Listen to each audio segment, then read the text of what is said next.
Bismillahirrahmanirrahim. Assalamualaikum warahmatullahi wabarakatuh. Perkenalkan, nama saya Muhammad Erdiansyah Pratama dari Prodi Pendidikan Bahasa Inggris Universitas Pancasakti Bekasi, yang insya Allah akan melakukan presentasi mata kuliah PPKN dengan topik HAM dan Rule of Law guna untuk memenuhi tugas UTS saya.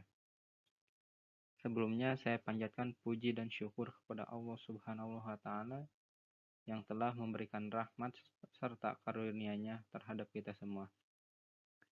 Tak lupa saya ucapkan pula terima kasih kepada dosen pembimbing saya, yakni Ibu Fitrah Mulyanti, SPD, MM. Untuk mempersingkat waktu, saya akan langsung menjelaskan sedikit tentang HAM dan Rule of Law. Yang pertama, saya akan membacakan dulu tentang HAM atau Hak Asasi Manusia. HAM, menurut Kamus Besar Bahasa Indonesia, pengertiannya yaitu hak yang dilindungi secara internasional, yaitu Deklarasi PBB Declaration of Human Rights, seperti hak untuk hidup, hak kemerdekaan, hak untuk memiliki, ataupun hak untuk mengemukakan pendapat. Nah, adapun nilai-nilai dan karakteristik dari HAM. Yang pertama ada hak kebebasan atau kemerdekaan. Misal, untuk hak kebebasan, kita bebas mengeluarkan atau menyatakan pendapat, kita bebas untuk bergerak, berpergian, berpindah-pindah tempat, ataupun hak kebebasan itu seperti memilih dan aktif di organisasi ataupun perkumpulan. Atau misalkan hak kebebasan untuk memilih dan menjalankan agama atau kepercayaan yang diyakini masing-masing. Nah, ada juga hak kemanusiaan atau perdamaian, seperti hak untuk hidup, hak untuk tidak disiksa, hak untuk tidak diperbudakan, hak untuk diakui secara pribadi di depan hukum. Ada lagi hak keadilan, kesederajatan atau persamaan. Ini contohnya nih, misal seluruh mahasiswa Pancasakti berhak mendapatkan materi pendidikan yang layak tanpa membeda-bedakan latar belakang. Misalnya gini nih, oh ini mahasiswa KIP nih, oh ini mahasiswa reguler, oh yang ini mah anaknya dosen, jadi harus dibedain. Nah, itu nggak boleh, jadi semuanya harus sama tanpa membeda-bedakan. Nah, itu ya untuk hak keadilan atau persamaan.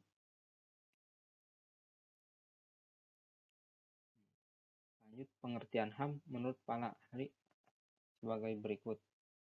Ini ada mengambil dua versi. Yang pertama dari Frank Magnus Suseno. Hak asasi manusia adalah hak-hak yang dimiliki manusia bukan karena diberikan kepadanya oleh masyarakat, bukan berdasarkan hukum positif yang berlaku, melainkan berdasarkan martabatnya sebagai manusia. Nah, untuk yang kedua ada yang menurut Adnan Buyung Nasution. Hak asasi manusia adalah hak yang dimiliki manusia yang diperoleh sejak dari kelahiran atau kehadirannya di kehidupan. Jadi pas baru lahir itu udah dapat hak asasi manusia gitu. Baru masih bayi baru lahir juga. Sampai meninggal dunia.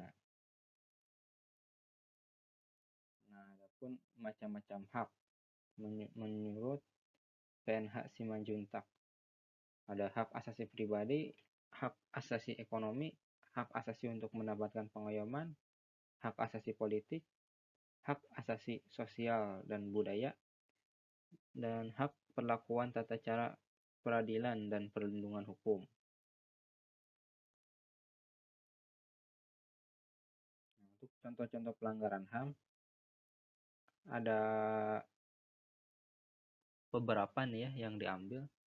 Soalnya kalau misalkan semua ya tentu saja banyak sekali gitu jika diuraikan semua. Namun di sini diambil contoh-contoh yang besar saja yang viral, sempat viral di Indonesia. Yang pertama adalah pemberontakan PKI atau yang lebih dikenal dengan G30S PKI yang biasanya kita peringati pada tanggal 30 September. Terus ada pula penembakan misterius. Ini pas zamannya Soeharto ya. Atau yang bisa dikenal dengan populernya tuh Petrus gitu ya. Penembak misterius. Biasanya tuh sasaran-sasarannya tuh seperti preman atau orang-orang yang sering rusuh nih. Terus ada juga tragedi Talang Sari, terus tragedi Rumah Godong Aceh, terus pembunuhan Marsina, dan ada juga tragedi Trisakti. Semoga kejadian-kejadian ini adalah ya kejadian di masa lampau yang tidak boleh dicontoh kembali lah ya. Hanya sebagai kenangan, tidak untuk diulang. Nah, adapun sejarah HAM, hak asasi manusia berawal dari Barat atau Eropa ya. Seorang filsuf Inggris pada abad ke-17 yang bernama John Locke. Beliau merumuskan bahwa adanya hak alamiah atau natural rights yang melekat pada setiap manusia di muka bumi ini, yaitu hak atas hidup, kebebasan, dan milik. Adapun menurut ketetapan MPR RI tahun 1998, hak asasi manusia adalah hak dasar pada diri manusia yang bersifat kodrati, universal, dan abadi sebagai karunia Tuhan yang Maha Esa. Puncak upaya penegakan HAM di dunia terjadi ketika Deklarasi Universal HAM lahir pada 10 Desember 1948.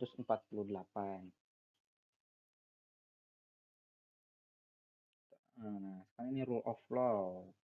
Nah, rule of law adalah suatu legalitas hukum yang mengandung suatu gagasan bahwa keadilan dapat dilayani dengan cara pembuatan sistem peraturan dan juga prosedur yang objektif, tidak memihak, tidak personal, dan otonom. Jadi kalau misalkan HAM itu haknya gitu, nah itu rule of law itu adalah hukumnya. Nah, jadi seperti itu ya.